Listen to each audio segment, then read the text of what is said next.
I've spent the last few talkthroughs making a grocery list. Well, now that I've realized how much eating I do, I realize what else I should be tracking in a database. How much exercise I'm doing. So, I'll start by pasting in some statements that create a table and insert a few rows of data. Let's see what I have in exercise logs. We have an ID, of course, a type, which is a string like biking or dancing, minutes for how many I spent, calories for how many I burned, and heart rate for how high it went.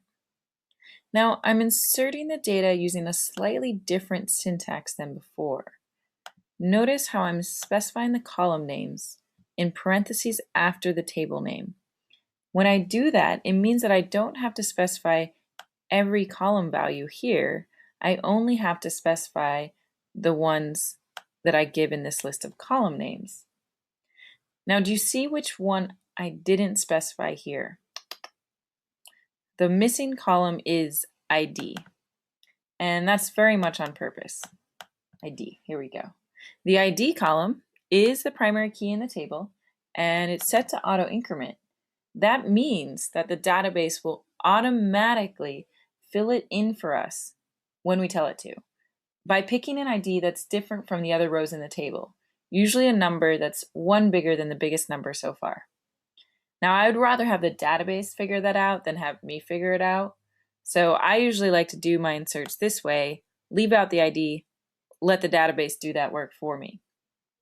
Okay, so there we go. My database table is set up, and it looks like I've even done a bit of exercise. Go me! Let's find out where I'm burning the most calories with a simple query.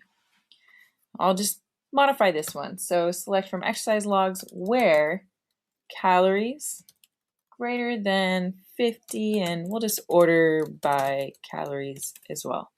Okay, so I've done two activities where I've burned more than 50 calories, and it looks like dancing burned the most.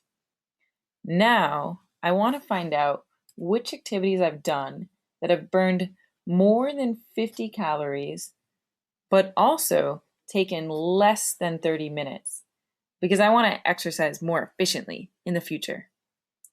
It's pretty obvious from looking at the current results. There's only two results. It's easy to look at that. But just imagine that there are thousands of rows. Maybe this is data from thousands of users. I would need a way to filter that down in the SQL query itself. To do that, I can use the AND operator to combine those multiple conditions, like to only return the rows where calories are greater than 50 and minutes are less than 30. Haha.